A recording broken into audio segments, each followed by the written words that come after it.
Muy buenas tardes. Vamos a continuar con la clase de contratos. Esta vez vamos a tocar, ¿no?, la formación del contrato. La formación del contrato, como entenderán, tiene dos partes. Uno es la oferta, la segunda parte es la aceptación. Ambos coinciden y entonces se habría formado el contrato. Como ustedes saben, ¿no?, el contrato es el acuerdo de dos o más personas tendientes a crear, regular, extinguir relaciones jurídicas, ¿no?, de carácter patrimonial. Este es el concepto de contratos. Y entonces esta clase vamos a ver en qué consiste la formación del contrato. El consentimiento. El consentimiento, si nosotros podemos, ¿no?, disgregar esta palabra y tal vez hacerlo más pausado, decimos consentimiento, ¿no? O sea, que hay dos o más, ¿no?, voluntades que coinciden, ¿no?, y esto sería, ¿no?, el consentimiento. O también podríamos decir sentimiento mutuo, en el entendido de sentimiento como voluntad. Dos voluntades que coinciden y entonces habrá el consentimiento. Esto es, en grandes rasgos, lo que se podría denominar el consentimiento para la doctrina. Pero cuando nosotros escuchamos la palabra consentimiento, generalmente a través de las observaciones, por ejemplo, de los registradores, nos señalan, no falta el consentimiento de la esposa.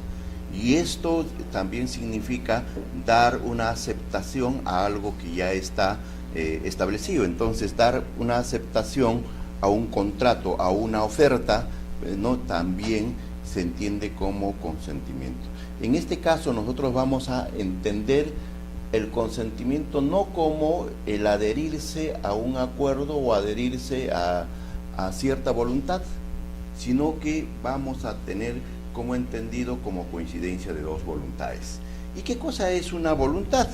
Es la intención que uno tiene, pero esa intención es algo subjetivo, algo que está dentro de la persona. Sin embargo, eso que está algo dentro de la persona no puede ser conocida por la otra parte en el sentido, o sino a través de la expresión, a través de la exteriorización. Entonces podríamos decir que puede haber coincidencias de voluntades internas o coincidencia de voluntades exteriorizadas, manifestadas, expresadas. Entonces, ¿qué cosa es lo que prima en el contrato? ¿Las voluntades internas o las voluntades exteriorizadas? ¿Y qué cosa es el consentimiento? En realidad, en sentido estricto, podríamos hablar de dos tipos de consentimiento.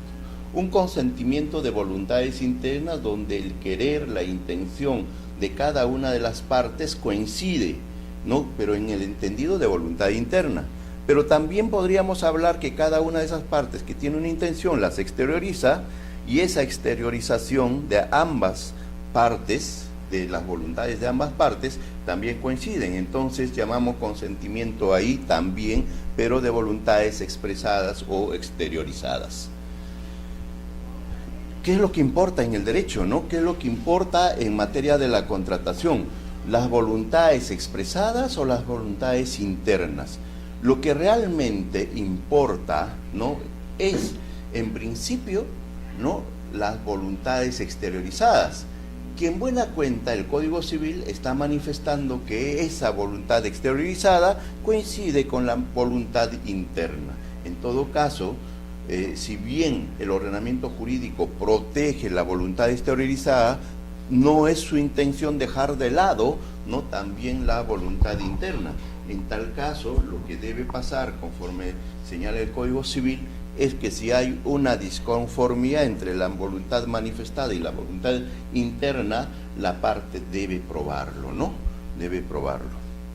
En principio, lo que interesa entonces es la manifestación exteriorizada y que coincida esa manifestación exteriorizada de ambas partes. Y ahí se habrá formado el contrato.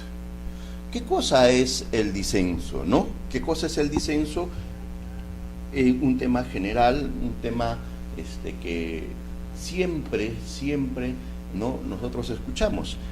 El disenso es en realidad, ¿no?, dejar sin efecto, dejar, ¿no?, sin efecto un contrato, ¿no?, un determinado acuerdo. Pero tiene que estar por ambas partes. Aquí no hay una causal, ¿no?, de resolución, no hay una causal de nulidad, sino simplemente que las partes desisten, ¿no?, desisten de seguir con el contrato. Es una renuncia voluntaria a seguir, ¿no?, en la relación jurídica generada por el contrato, y eso es el disenso, ¿no? Dice, es un contrato extintivo cuyo contenido es dejar sin efecto o resolver convencionalmente una relación jurídica obligacional formada con un anterior contrato. ¿Qué quiere decir? Nosotros tenemos un contrato de arrendamiento. Ese contrato de arrendamiento podríamos, ¿no?, darlo por resuelto en estos instantes. Entonces tendríamos que tener una causal, ¿no? Una causal, pero sin embargo no lo tenemos. Simplemente ambas partes decidimos renunciar a los efectos de este contrato y a eso se llama disenso, ¿no? Disenso. Tocado este tema general, vamos a ir efectivamente ahora a lo que se denomina la formación del contrato.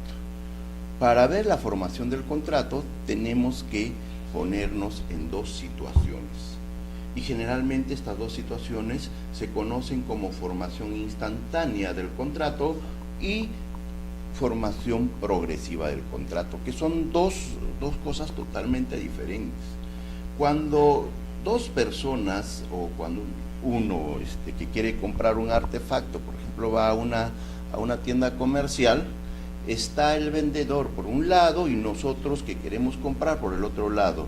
Hay una comunicación instantánea, inmediata. Cuando esto ocurre, se llama pues contratos, ¿no?, instantáneos, o también contratos entre presentes,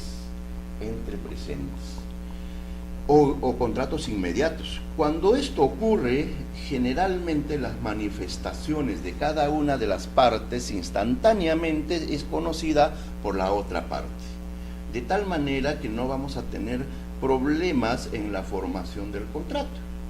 Cuando yo hago mi oferta, la otra parte, ¿no?, se convierte en destinatario de la oferta. Y si dice sí, entonces se habrá formado el contrato. Pero tanto mi oferta como la aceptación son conocidas inmediatamente, porque ambas partes están, ¿no?, en el mismo instante, están presentes. En tal caso, no hay problema en qué momento se forma el contrato. Y acá aplicaremos lo que nos dice el Código Civil, ¿no? El contrato, ¿no?, habrá de producirse cuando hay acuerdo, y ese acuerdo habrá de producirse cuando el destinatario de la oferta acepta dicha oferta, y esto se da instantáneamente. De tal forma que si inmediatamente el destinatario no realiza la aceptación, en consecuencia no habrá contrato. En consecuencia, también la oferta habrá producido, o se habrá producido la caducidad de la oferta, porque es instantáneamente. Lo cual no ocurre cuando la formación del contrato es de manera progresiva, también llamada sucesiva, o también llamada, ¿no?, entre ausentes. Y en este caso ocurre que el ofertante está en Lima, mientras que el destinatario de la oferta está en Trujillo. ¿Qué pasa entonces acá? La oferta tendrá que viajar, ¿no?, a Trujillo, y la aceptación que debe darse en Trujillo también viajará, ¿no?, a Lima. El problema aquí que se presenta es cuándo se produce el contrato. Y definitivamente esto tenemos que tratarlo a través de varias teorías, ¿no? Se llama, ¿no?, la tesis se llama la tesis o teoría de la emisión, teoría de la expedición o teoría de la recepción y del conocimiento. ¿En qué consisten estas teorías, no? ¿En qué consisten estas teorías? Estamos señalando que, en primer lugar, hay un oferente. El oferente está en Lima, mientras que el destinatario está en Trujillo, ¿no? Trujillo. Esto se llama destinatario.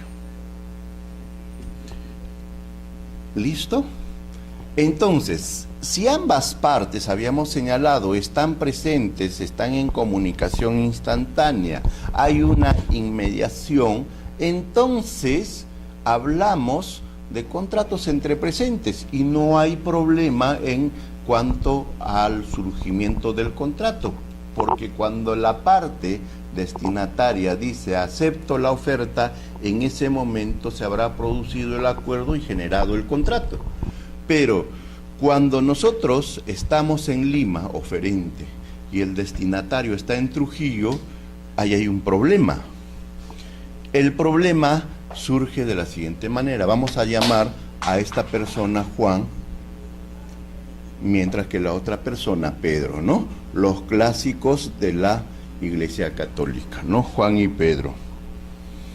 A ver, entonces, Juan le dice, te vendo mi auto, ¿no? Y la oferta tiene que tener determinadas características. Esas características deben ser tal que el destinatario le baste decir sí para que se forme el contrato. Eso debe ser las características de la oferta. Pero vamos a volver con esa característica de la oferta porque ahora nuestro objetivo es ver cuándo se forma el contrato entre ausentes. Entonces, la persona que tiene acá la intención, de vender su auto, tiene voluntad interna, la exterioriza y entonces viene en primer lugar la teoría de ¿qué? La teoría de la emisión. En el momento que Juan, que pensaba vender, que tenía voluntad interna, la exterioriza, manifiesta, escribe o prepara el escrito de la oferta, entonces para esta teoría, en este momento se habría producido ¿qué? La oferta, ¿no? La oferta. Pero esta oferta tiene que viajar, ¿no? Y entonces tendríamos un poco que comunicar y pasar al correo. Y el correo llegará pues a la sede de correo de Trujillo, ¿no? Y la sede de correo de Trujillo pasará al domicilio. Pero del domicilio, ¿no? El domicilio del destinatario. Pero otra cosa es el conocimiento que tiene de la oferta. ¿Será cuando llega al domicilio, ¿no? la oferta válida, o será cuando conoce de la oferta, ¿no? el destinatario, el que tiene efectos jurídicos la oferta? Entonces, hablamos de lo siguiente. Esto es el camino que hace la oferta, pero cuando el destinatario quiere dar la aceptación, entonces surgirá la voluntad que era también interna. Ahora hay que expresar esa voluntad a través también de un escrito, en este caso, porque la formalidad para manifestar la aceptación puede ser de otra manera, libre, ¿no? Es libre. Más adelante vamos a ver todas estas características, pero ahora lo que nos interesa es, mediante un escrito dice acepto, pero ya lo escribió, ¿basta escribir o necesita depositarlo nuevamente al correo, ¿no? o necesita viajar y llegar al domicilio ¿de quién? Del oferente.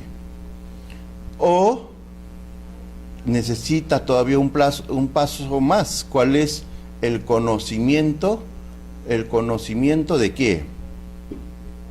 De la aceptación, de la aceptación. El conocimiento de la aceptación. ¿Qué es lo que se requiere? Miren, ¿en qué momento se formará el contrato? Lógicamente el contrato no se puede formar cuando el oferente formula la oferta. Aquí se habrá producido entonces la manifestación. Esto se llama oferta, ¿no? La oferta. Acá se produce la oferta, entonces mediante el escrito, la expresión de la oferta, el correo que se manda sale de la esfera de dominio del oferente para pasar a una esfera, ¿no?, que ya no es de su dominio. El correo llega al domicilio o conoce el destinatario de esa oferta, pero eso es el viaje que realiza la oferta. Pero lo mismo pasa, como les había manifestado, con la aceptación. La aceptación que va a exteriorizarse mediante el escrito, o se deposita al correo, llega al domicilio de Juan, o cuando Juan es que conoce de esta aceptación. En primer lugar, entonces, tenemos la oferta. Todo el viaje de la oferta en realidad no produce contrato. Más bien el viaje de la aceptación es que produce el contrato. Entonces las escuelas o teorías sobre la formación del contrato, ¿no?, están basadas en la aceptación. La primera escuela dice que cuando se expresa, ¿no?, el destinatario de la aceptación, en ese momento se habría producido el contrato. Mejor dicho, en nuestro esquema redactado la carta de aceptación, en ese momento se habrá producido el contrato. ¿Cuáles son, no, los defectos de esta teoría? Mira, en primer lugar, cualquier declaración que realiza cualquiera de las partes tiene un carácter recepticio. Y el carácter recepticio no se cumpliría en este caso. ¿Por qué? Porque solamente está en la esfera del destinatario. Juan no conoce que Pedro ha aceptado, ¿no?, su oferta. Simplemente está en la esfera de Pedro, ¿no?, la realización de la aceptación. Y entonces la crítica primera a esta teoría es que no cumple con el carácter, ¿no?, con el carácter recepticio. Otra crítica es cómo, si adoptamos esta escuela, vamos a hacer que que Juan se vincule al contrato sin que sepa, ¿no?, que Pedro ha aceptado el contrato. Lo mínimo que tiene que pasar acá es que Juan sepa de la aceptación de Pedro para que se crea vinculado con el contrato. Estas son las dos críticas a esta teoría, ¿no? No cumple el carácter recepticio y estaríamos, ¿no?, vinculando al oferente sin que ésto sepa de la declaración de aceptación del destinatario. La teoría de la expedición. Esto avanza un poco más. Dice, no basta la exteriorización de la aceptación, sino que esa exteriorización de la aceptación salga de la esfera, ¿no?, del destinatario. O sea, es un plus más. No basta que redacte el escrito de aceptación, sino que además lo deposite en el correo y ya salga de la esfera, ¿no?, del destinatario. Las críticas que se hacen a esta escuela, a esta teoría, es que igual, ¿no?, igual que la anterior, pero adicionalmente se dice que el aceptante, el destinatario, podría en cualquier momento, antes de que llegue al domicilio del oferente, la aceptación puede renunciar, desistirse de la aceptación, en cuyo caso también la aceptación no habría tenido efectos. Miren, Entonces vamos con las dos escuelas. Primera escuela, ¿no? La teoría de la emisión va hasta que se formule la aceptación para que el contrato quede no perfeccionado. No, la siguiente escuela dice no, la de expedición, no basta, ¿no?, que se haya emitido el consentimiento, sino que ese consentimiento salga de la esfera, ¿no?, del aceptante.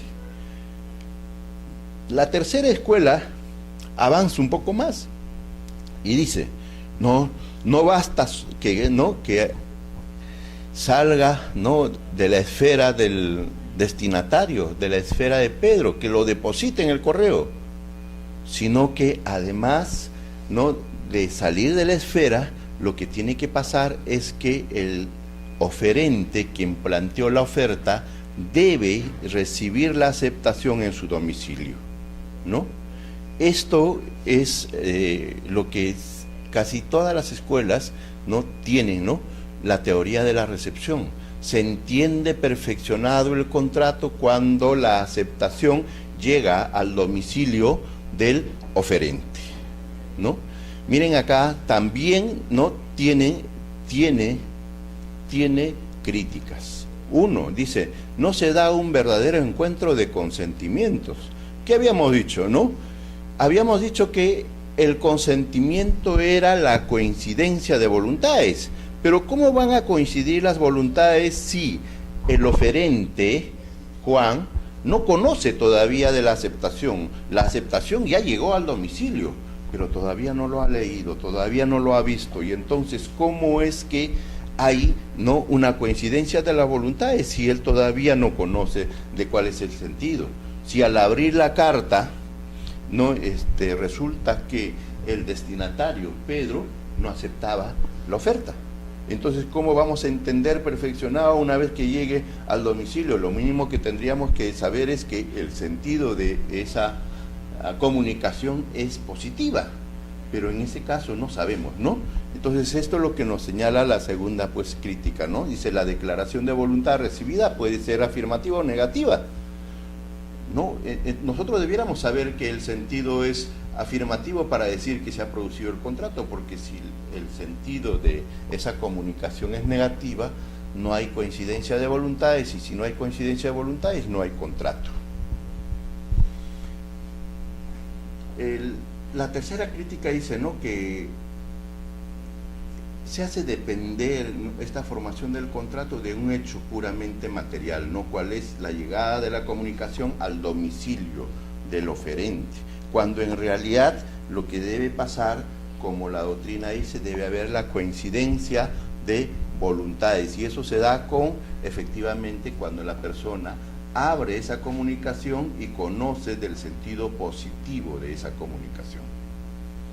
La teoría cuarta es la teoría del conocimiento, de la cognición. No basta que la comunicación llegue al domicilio, sino que además, ¿no?, el oferente, en este caso Juan, conozca de los términos de esa comunicación y que esa comunicación sea en sentido afirmativo, ¿no? La perfección se lleva a cabo cuando el oferente, quien es el que formula la oferta, conoce la aceptación, ¿no? Eso es, ¿no?, lo que se señala. La crítica aquí está puramente ligado al tema, ¿no?, de que el oferente, una vez que recibe la comunicación, ¿no?, lo deja un día, 2 días, 3 días, y entonces está la formación dependiendo en qué momento el oferente abre esa comunicación. O sea, está ligado puramente a la voluntad de quién, o al arbitrio del oferente, ¿no? Esa es la principal crítica, ¿no? Y que podría haber cruces de voluntades también, ¿no? Se dice con referencia a esto. La pregunta es, habiendo tantas escuelas sobre la formación del contrato, la teoría de la emisión, la teoría de la expedición, la teoría de la recepción o la teoría del conocimiento, ¿cuál es la escuela, ¿no?, adoptada por, ¿no?, la legislación peruana? La legislación peruana dice que se perfecciona el contrato cuando la aceptación llega al domicilio, ¿no?, del oferente. al domicilio de Juan, ¿no? Pero se presume que en ese momento conoce, ¿no?, de la aceptación. En buena cuenta, como todo en el Perú, ¿no?, acogemos las dos teorías, la teoría de la recepción, ¿no?, con presunción de la teoría de conocimiento. Se presume que al llegar al domicilio se conoce. Si bien estas teorías son válidas para explicar, ¿no?, la formación del contrato, y entonces ya sabemos cómo es que se forma el contrato, en qué momento se forma el contrato pues se habrá formado en el momento y lugar, ¿no?, donde llega la aceptación, ¿no?, la aceptación, o al domicilio, en este caso, en el domicilio del oferente. Ese sería, ¿no?, el lugar y el momento en que se forma el contrato. Pero hay una presunción que en ese momento el oferente, en este caso Juan, conoce de la aceptación, ¿no?, de la aceptación de Pedro. Habíamos dicho que si bien esto sirve para explicar la formación de los contratos, también en derecho hay que extender estas teorías, ¿no?, hay que tratar de hacer generalizaciones. Y en realidad se puede generalizar esto. La pregunta sería, tratándose de un acto judicial, tratándose de una sentencia, ¿no?, que emite un juez, ¿desde qué momento esta sentencia tendrá efectos? Desde la perspectiva de la teoría de la emisión, la sentencia tendrá efectos desde que el juez la firma. Pero desde la teoría de la expedición, no bastará la firma, ¿no?, del juez, sino adicionalmente que el juez se desprenda de esa resolución, es decir, que se coloque a la esfera del notificador, o sea, que el notificador esté realizando su acto de notificación. Esa sería, ¿no?, la teoría de la expedición. Mientras que la teoría de la recepción diría que no, la resolución judicial no tiene efectos desde que sale de la esfera del juez, sino desde el momento en que llega la sentencia al domicilio. Y otra corriente, la teoría del conocimiento, dirá, no, la sentencia no tiene efectos cuando llega al domicilio, sino que cuando el destinatario de esa sentencia lo lea, lo conozca, ¿no? Entonces estamos en la teoría del conocimiento. Y nuevamente, ¿no?, viene acá a colación la teoría aplicada al contrato. ¿Cuál es el sistema que adopta, no, el sistema peruano? Nuevamente, la resolución tiene efectos desde que es recepcionada en el domicilio del destinatario, pues, de esta resolución, donde se presume que en ese momento conoce del contenido de la resolución, ¿no? Esos son los efectos. Y así, no solamente para la sentencia judicial, será también para una resolución administrativa, ¿no? Pongámonos el ejemplo de tribunal registral. El tribunal registral saca una resolución y entonces diremos desde cuándo tiene efectos para la parte esa resolución judicial, esa resolución del tribunal. Es que tiene que tener efectos. Por ejemplo, la parte tendría que subsanar observaciones, ¿no?, a partir del momento del efecto de esta resolución. Y entonces, ¿desde qué momento? Según la teoría, nuevamente, de la emisión, sería desde que los miembros del tribunal firman, ¿no?, la resolución, y eso sería la teoría de la emisión. Mientras que la teoría de la expedición sería, ¿no?, que nuevamente esa resolución salga de la esfera del tribunal, es decir, se ponga, ¿no?, a disposición del correo que va a hacer el acto de entrega de esta resolución. Esa sería la teoría de la expedición. Mientras que la teoría de la recepción diría que no, los efectos de esa resolución serán desde el momento en que es recepcionada por el destinatario en su domicilio. Y nuevamente la cuarta teoría diría que no basta que llegue al domicilio, sino que el destinatario de esa resolución lo conozca.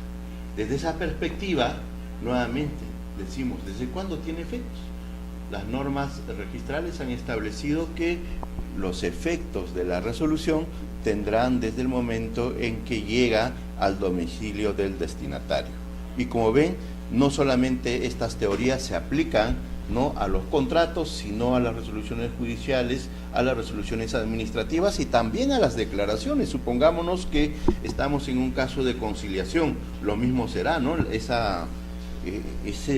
laudo, en un arbitraje, ¿no? En el laudo, al momento de emitir el laudo, serían los efectos del laudo, pero no basta eso, ¿no? Necesitamos que ese laudo sea comunicado a las partes y surtirá efectos desde el momento de la recepción en el domicilio por cada una de las partes.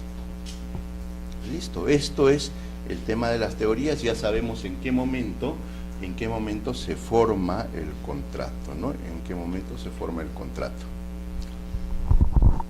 Responsabilidad precontractual. Responsabilidad precontractual. Es un tema nuevamente general que lo abordamos de la siguiente manera.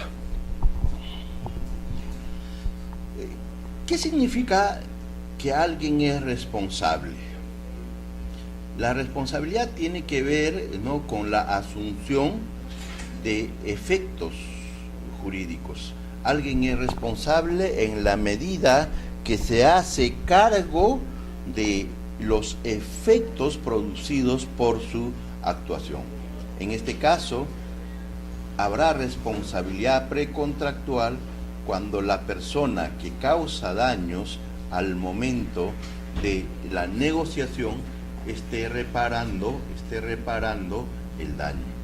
La responsabilidad precontractual surge en la etapa de las negociaciones o las tratativas, mientras que la responsabilidad contractual surge por el incumplimiento del contrato.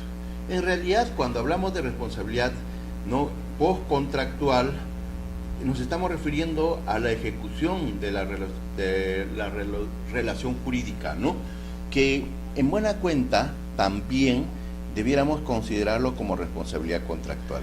Algunos señalan que la responsabilidad contractual puede ser precontractual y postcontractual, en el sentido de que al momento de celebrarse el contrato, como consecuencia de celebrarse el contrato, podría también ocasionarse un daño, pero generalmente es casi imposible, ¿no?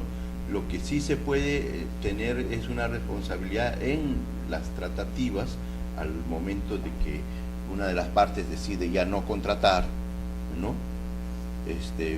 Pero al momento mismo de la celebración, como que no hay una responsabilidad netamente, ¿no? Lo que sí es una postcontractual. En este caso estamos hablando de inejecución de obligaciones, que creo yo va a ser materia de otra reunión, ¿no? Veamos, nuevamente retomemos el tema de la formación del contrato. ¿Qué cosa es la oferta? Ya hemos visto cómo es que se ha formado el contrato, cómo surge el contrato, desde qué momento nosotros decimos que se ha creado el contrato o se ha generado el contrato, pero para eso hay dos posiciones, dos voluntades que deben unirse. Por un lado tenemos la voluntad de ¿quién? Del oferente,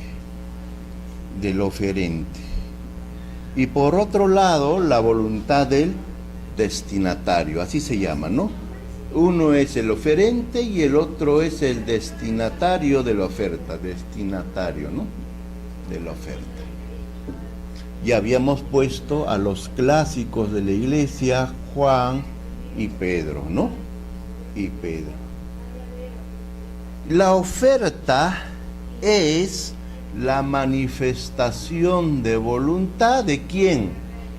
Del oferente. Eso es la oferta, oferente. La manifestación de voluntad del oferente. Mientras que la aceptación que es el otro extremo de esta formación del contrato, La aceptación es la manifestación de voluntad ¿de quién? Del destinatario. En esto podemos consistir, ¿no?, la definición tanto de la oferta como de la aceptación. La oferta es la manifestación del oferente, esto es la oferta, mientras que la aceptación es la manifestación de voluntad del destinatario, ¿no? Manifestación, la oferta es manifestación del oferente, mientras que la aceptación es manifestación de voluntad del destinatario. En eso podemos resumir tanto la oferta como, ¿no?, la aceptación. Estas dos deben coincidir y entonces al momento que coinciden estos dos, cuando estos dos son iguales, entonces, ¿no?, se ha producido el contrato. Eso es, ¿no? Eso es.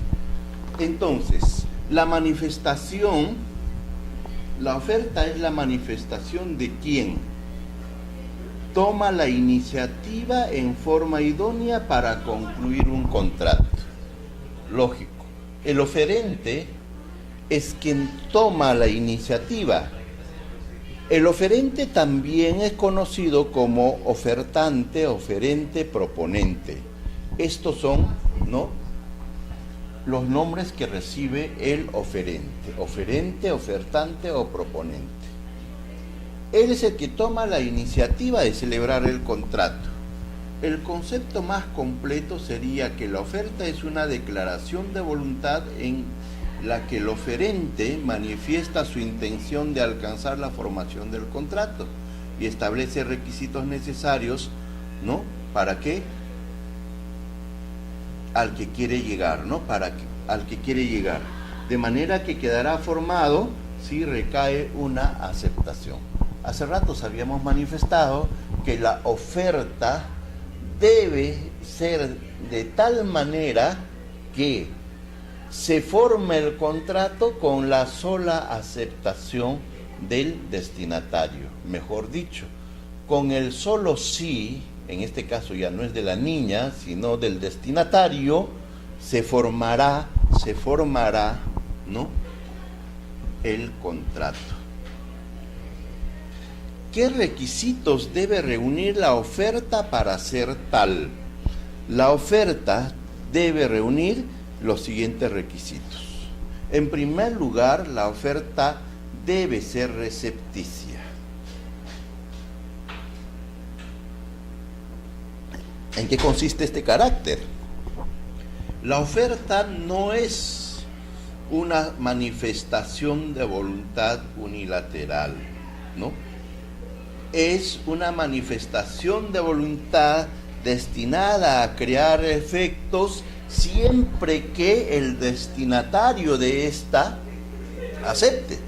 De tal manera que si ésta no acepta, no se va a formar el contrato. Pero ¿cómo el destinatario puede aceptar sin conocerla? Lógicamente, para que tal situación suceda, lo que debe pasar es que el destinatario tiene que conocerla. A esto se denomina el carácter recepticio de la oferta. En segundo lugar, la oferta debe ser autosuficiente o completa, o sea que debe tener todas las circunstancias y elementos constitutivos del contrato cuya celebración propone. No podemos decir, ¿no?, que la oferta, ¿no?, en la oferta te vendo un auto, ¿no?, sino que también además tenemos que describir el auto con sus características, placa, ¿no?, y si es posible el motor, el color, ¿no?, la marca, ¿no?, y el precio, que es indispensable, sin el cual no vamos a poder tener una aceptación con un solo sí. Con un solo sí. En tercer lugar, la oferta debe ser seria, es decir, hecha con la intención de obligarse. Es típicamente, ¿no?, característica que distingue una oferta de un ejemplo. Cuando un profesor, un docente universitario propone con fines académicos celebrar un contrato a un alumno, definitivamente lo hace no con la intención de obligarse, sino con la intención de que la idea de un contrato quede claro. En tal sentido, el alumno no le podría decir, ¿no?, que con su aceptación habría quedado vinculado, ¿no? El profesor habría quedado vinculado y por lo tanto con su aceptación se habría formado un contrato, porque la característica de esta manifestación de voluntad de este docente no tenía la característica de obligarse. De ninguna manera quería vender el auto que le había propuesto al alumno.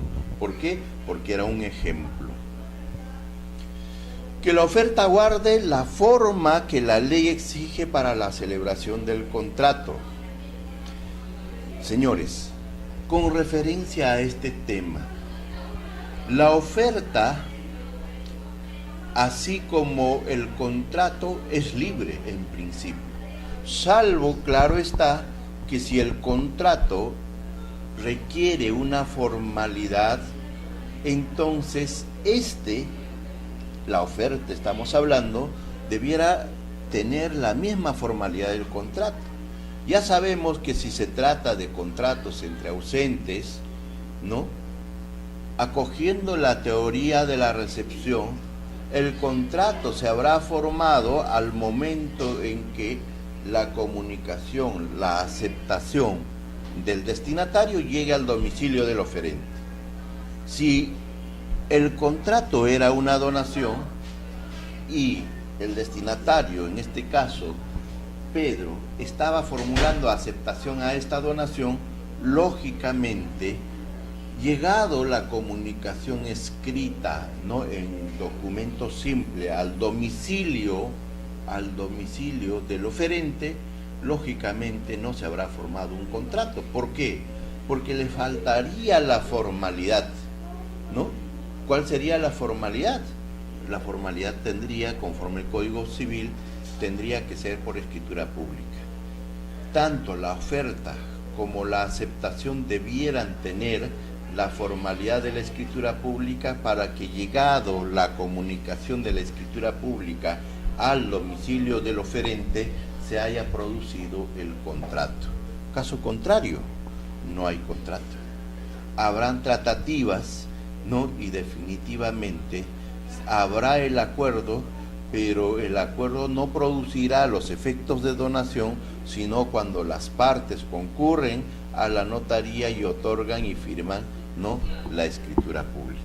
En este caso, ya estamos viendo ahí que casi sería la teoría de la expedición, es decir, cada quien manifiesta en el documento, en la escritura pública, su voluntad, ¿no?, sin que esa comunicación llegue al domicilio, se habría producido los efectos del contrato. Pero más que la teoría de la expedición, en esto se trataría nuevamente de la teoría de la recepción, en la medida que tanto la oferta como la aceptación deben ser formulados por escritura pública, y una vez que la escritura pública de aceptación de la oferta llegue al domicilio del oferente, se habrá producido el contrato de donación. ¿Qué cosa es el carácter recepticio, ¿no?, de la oferta? El carácter recepticio de la oferta es que debe estar dirigida a persona o personas determinadas. Es necesario un destinatario. La que se plantea así simplemente, vendo mi carro, ¿no?, eso no podríamos considerarlo como oferta, ¿no? El carácter recepticio de la oferta señala que debiéramos decir, dirigirnos a una persona determinada, ¿no?, o número de personas determinadas, ¿no?, para que se logre el carácter recepticio. Si yo simplemente lanzo la oferta, definitivamente no tiene el carácter recepticio y no podría considerarse como oferta, ¿no? La oferta al público, entendido por tal, debe estar dirigido al público en general, indeterminadamente, ¿no? En general. La doctrina entiende que en estos supuestos tampoco hay oferta en el sentido propio, ¿no? El de la oferta a persona indeterminada pero determinable, entendido por tal, no la que se dirige a una persona indeterminada al tiempo de formular la oferta, pero que resultará determinada posteriormente mediante un procedimiento previsto, se entiende que en este supuesto hay oferta, ¿no? Hay oferta. Por el carácter recepticio, ¿no? Si ya se determinó quién era la persona a quien estaba destinada, entonces no habrá cumplido el carácter recepticio, ¿no?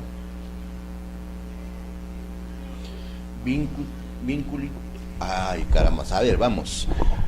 Vinculatoriedad de la oferta, ¿no? Es decir, ¿desde qué momento la oferta es vinculable, la oferta es obligatorio?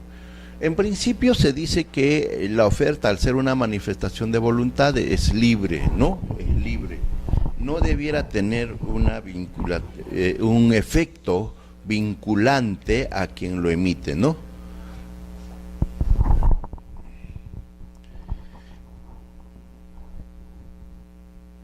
La oferta, una vez formulada, puede ser revocada o formularse un desistimiento del mismo en la medida que el destinatario de dicha oferta aún no lo conozca, ¿no? En este caso se puede decir que no hay el efecto vinculante del oferente a su manifestación de voluntad, cuál es la oferta. Sin embargo, este oferente queda vinculado a su manifestación de voluntad, que es la oferta, desde el momento en que el destinatario recibe la oferta, salvo que el oferente haya reservado o haya consignado, ¿no?, la oferta con carácter revocatorio. En este caso, ¿no?, el carácter revocatorio solo tendría efectos hasta antes de formarse el contrato, es decir, hasta antes de que el destinatario formule aceptación.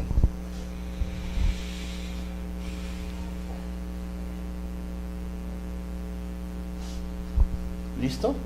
Entonces, la oferta es vinculante desde que el destinatario conoce de tal oferta.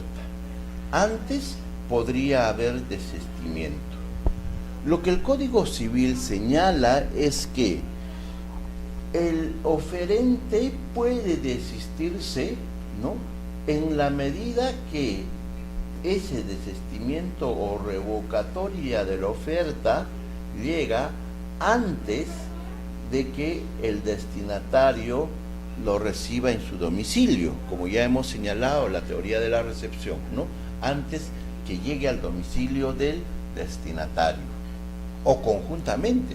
Si la oferta llega conjuntamente con su revocatoria, ¿en qué entendido estamos? En que efectivamente no habría oferta, porque también se conoce de la revocatoria o el desistimiento, ¿no? Y cuando llega antes que la oferta, lógicamente, ¿no?, como algunos dicen, ya fue, ¿no? Ya fue porque el destinatario conoce de la revocación antes que de la oferta. Esto es el carácter vinculante de la oferta. Pero el carácter vinculante de la oferta también lo vemos desde otra perspectiva. ¿Qué pasa si el oferente, en este caso Juan, ¿no?, realiza la oferta y esa oferta incluso llega al destinatario, y el destinatario está en el plazo de aceptar esa oferta.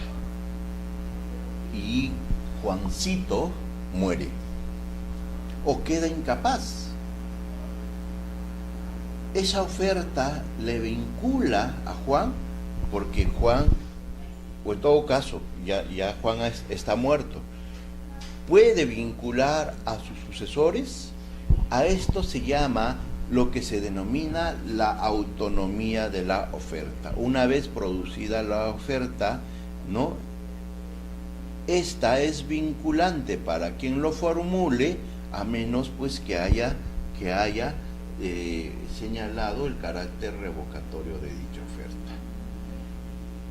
Entonces, vincula al oferente en los términos que se declaró, aun cuando fallezca o aun cuando haya resultado incapaz. Aun cuando haya resultado incapaz. Nuevamente, entonces, miren ustedes, la oferta sale del oferente, ¿no?, hacia el destinatario, ¿no? Entonces, esto es el que tendría que viajar, ¿no? Esto sale hacia el destinatario. La pregunta: ¿puede el oferente desistirse de la oferta? Sí, pero lo que tendría que haber pasado es que el destinatario aún no conozca la oferta, en cuyo caso se puede revocar hasta el momento mismo de la comunicación de la oferta. Es decir, para que surta efecto un desistimiento de la oferta, esta debe llegar antes que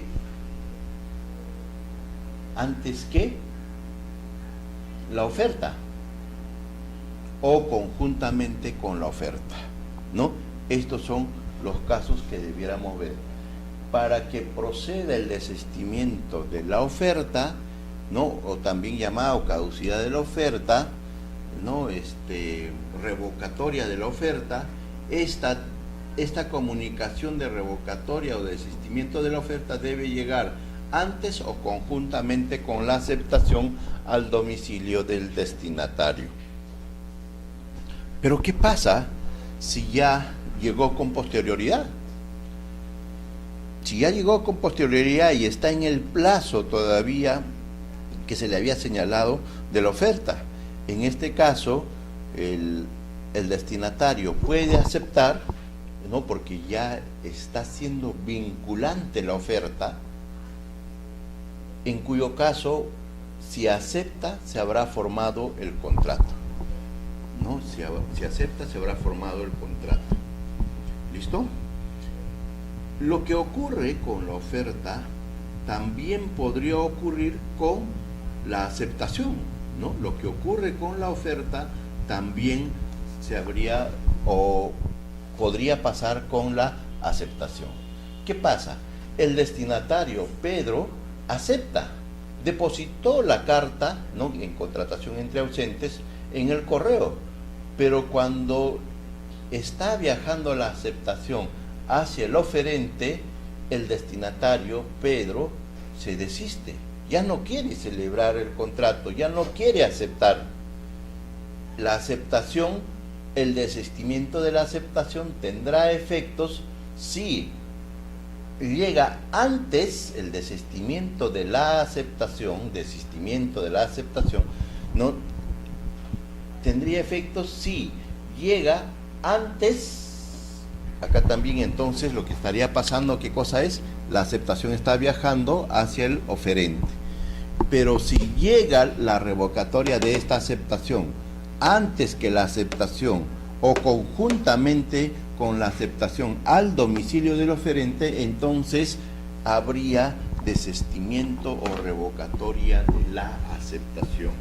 En este caso, no se habría producido el contrato, porque recuerden ustedes que el contrato se forma al momento que el oferente conoce de la aceptación, que es en el momento en que la comunicación llega al domicilio del oferente.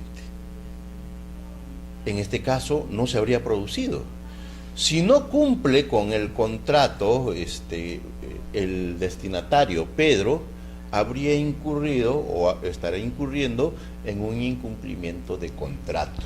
Como ven, ya no se trata entonces de que no hay contrato, sino más bien hay un incumplimiento del contrato.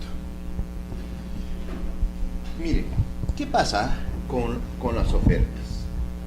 Estas dos partes podrían en algún momento pensar, ¿no?, en una misma situación. El oferente le dice: voy a venderte mi auto color, ¿no?, rojo por el precio de $6,000, la placa es tal, la marca es tal, y todos los elementos para individualizar al bien y el precio. Pero al mismo tiempo el destinatario Pedro le ofrece, ¿qué cosa? Comprar a Juan el mismo auto, ¿no? Por el precio tal vez un poco variado, ¿no? Porque generalmente estas ofertas que coinciden no van a coincidir pues a un 100%, ¿no? Ya serían mentes gemelas, ¿no? Entonces, ¿qué pasa ahí, no? Juan lo que ofrece es venderlo y Pedro lo que ofrece es comprarlo, y entonces sobre un mismo objeto, y son las mismas partes. Para que exista el esquema de los contratos, de las ofertas cruzadas, para que exista el esquema de las ofertas cruzadas, lo que debiera pasar es que exista una identidad de sujetos. En este caso, ¿no?, una oferta está lanzada por Juan y la otra oferta por Pedro. Pero al fin estas dos están direccionadas a Pedro en primer lugar y a Juan en la segunda oferta, ¿no? Pero al fin y al cabo hay identidad de sujetos, son las mismas partes, Juan y Pedro. Hay identidad de objetos, se trata del mismo vehículo. En este caso hablamos de lo que se denomina las ofertas cruzadas. ¿Cuáles son los requisitos entonces para que exista oferta cruzada? Es que exista unidad de sujetos, las mismas partes, y exista también unidad de objeto, que es el vehículo en el caso que hemos señalado, ¿no? En este caso, ¿qué ocurre? ¿Qué es lo que pasa, no? El sistema jurídico peruano dice que cuando hay ofertas cruzadas, debiéramos entenderlo en todo caso como ofertas independientes y se formará el contrato no por la coincidencia de voluntades de ambas partes, ¿no?, a través de cada una de las ofertas, porque esas ofertas coinciden entre sí, tienen el mismo objeto, pero debiéramos entenderlo como que no hay contrato, sino cuando se acepta alguna de ellas. Entonces, si uno de ellos acepta, se habrá formado el contrato a través de la aceptación de la oferta, pues, que está siendo aceptada, vale acá la redundancia, ¿no? Entonces, ¿qué nos dice acá? Puede ocurrir que entre personas ausentes, claro está, cuando una de ellas formula una oferta a la otra y esta última simultáneamente, sin conocer la oferta de la primera, formula también otra oferta exactamente en los mismos términos y condiciones. Difícil que se dé, pero nada es imposible, ¿no? Debe haber, para que considerar ofertas cruzadas, identidad de sujetos y identidad de objetos. El precio puede variar en consecuencia, ¿no? En consecuencia puede variar el precio. Pero cuando esto sucede de las ofertas cruzadas, se entenderá realizado el contrato si y solo si alguna de estas ofertas es aceptada por la otra parte. Listo. A ver, habíamos señalado, me pasé una diapositiva, por eso estamos volviendo. Habíamos señalado que la oferta debe ser de tal manera que contenga todos los elementos y requisitos para que el destinatario con un sí acepte el contrato y se da nacimiento al contrato. O acepte la oferta y se dé nacimiento al contrato, ¿no? Eso es, ¿no?, en buena cuenta el contrato. Pero ¿qué pasa si Pedro, pero en este caso Juan, lanza la oferta, pero Pedro decide modificar, ¿no?, algunos términos de esa oferta.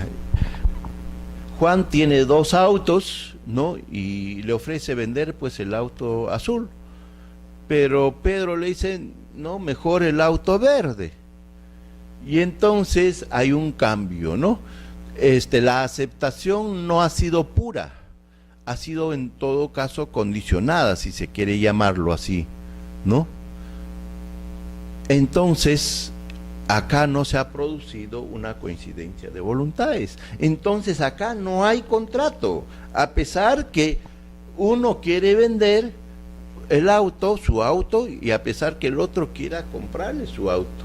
¿Por qué no hay un contrato? Porque uno quiere vender el auto rojo y el otro quiere comprar el auto azul. No hay coincidencia de voluntades. Cuando esto sucede, ¿no?, cuando hay alguna observación de parte de la oferta, ¿no?, hay una disconformidad en alguna base, en algún tópico de la oferta, entonces no se produce la aceptación.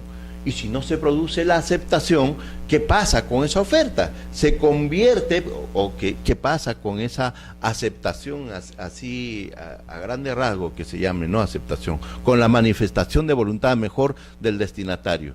No es aceptación, sino se convierte en una oferta.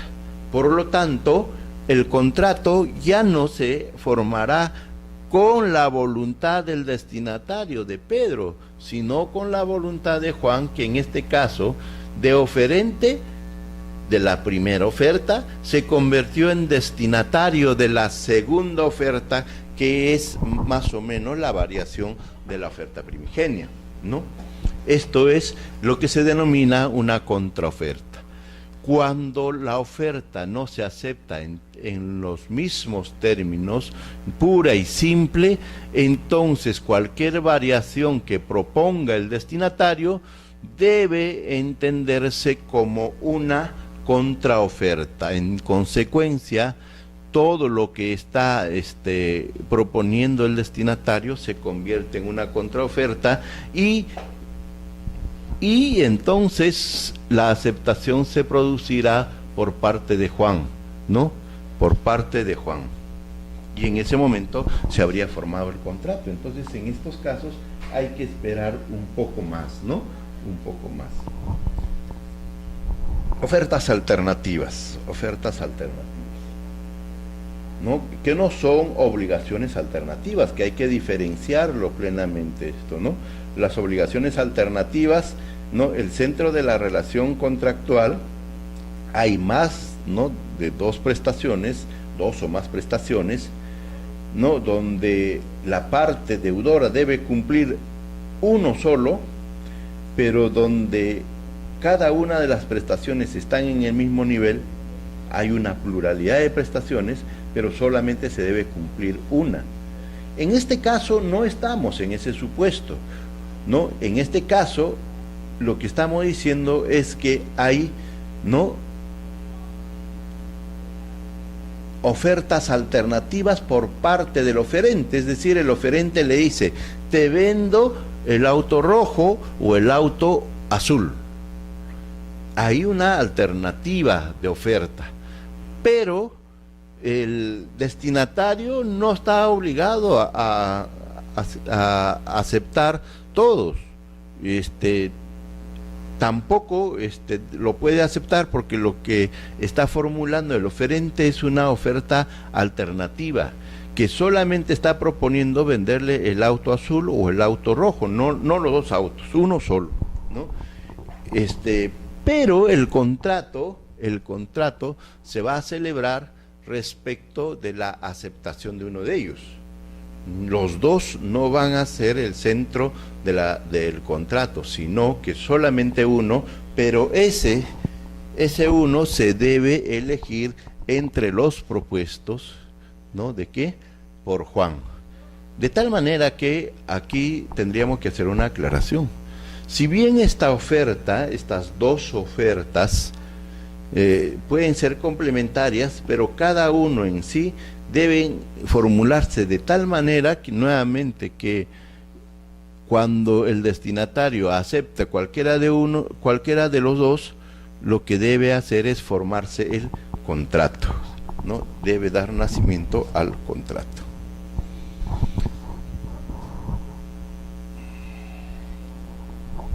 Oferta al público, ¿no? Oferta al público e invitación a ofrecer. El Código Civil peruano, promulgado en 1984, regula por primera vez entre nosotros la oferta de contratar dirigida al público. El artículo 1388 establece que la oferta al público vale como invitación a ofrecer, considerándose oferentes a quienes accedan a la invitación y destinatario al proponente. Si el proponente indica claramente que su propuesta tiene carácter obligatorio de oferta, valdrá como tal, pero si no, la oferta al público es una invitación a ofrecer. De tal forma que el proponente, claro está, porque la oferta va a venir del otro lado, el proponente, ¿no?, se convierte en destinatario y por lo tanto él es quien debe formular la aceptación. Eso es, ¿no? ¿Qué cosa? La oferta al público. Entonces, nuevamente, la oferta al público vale como invitación a ofrecer, considerándose oferentes a quienes acceden a la invitación y destinatario al proponente.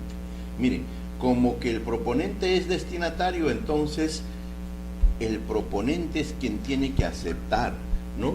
Y aceptado se habrá producido el contrato.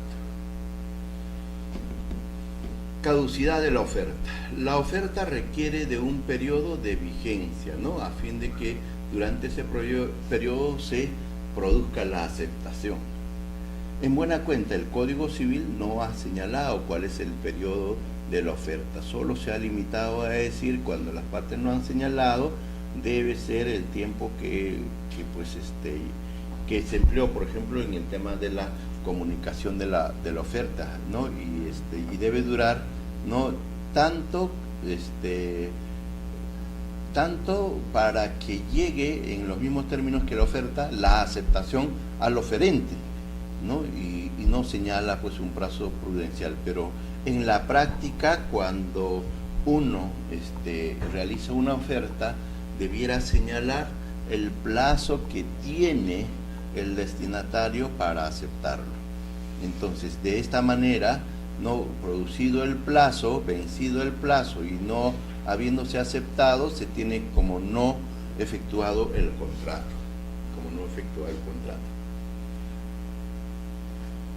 La caducidad pues tiene tres características, ¿no? Extingue el derecho, extingue la acción, no admite interrupción ni suspensión y puede ser declarada de oficio, ¿no? Causales de caducidad de la oferta. Con esto terminamos el tema de la oferta, ¿no? Caducidad de la oferta. ¿Qué quiere decir eso, no? ¿Desde qué momento la oferta debe ser considerado, no debe ser considerado como tal?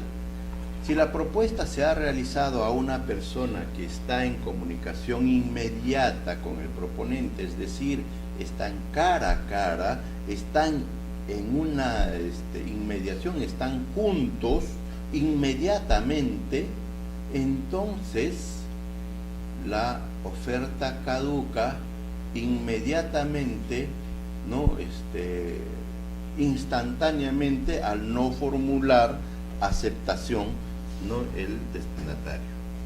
Mira, te vendo un auto, estamos presentes, ¿no?, yo y mi amigo, y le ofrezco venderle mi auto. Él simplemente no asiente inmediatamente, entonces la oferta ha caducado. No puede decirme después de una semana que acepta la oferta, porque la comunicación era inmediata, estábamos juntos, la comunicación era directa, y frente a mi oferta él tenía que haber formulado una aceptación para que el contrato se dé. En ese caso caduca pues la oferta, ¿no? Entre presentes, o cuando hay una comunicación inmediata, no con el proponente, la oferta caduca instantáneamente al no producirse su aceptación. El segundo supuesto es cuando la propuesta se ha realizado a una persona que está en comunicación no inmediata, está uno en Arequipa, otro está en Lima.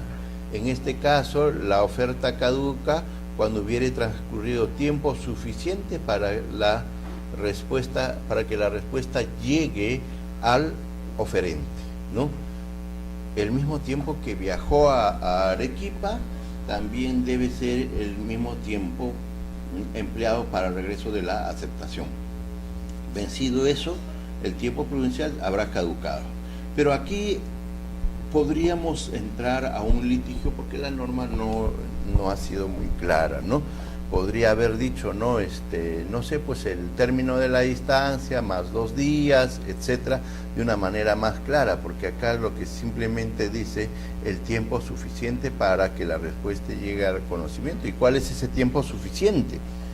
En tal medida, ¿no? Lo que debemos hacer es que la norma debe ser corregida a través de la elaboración del contrato.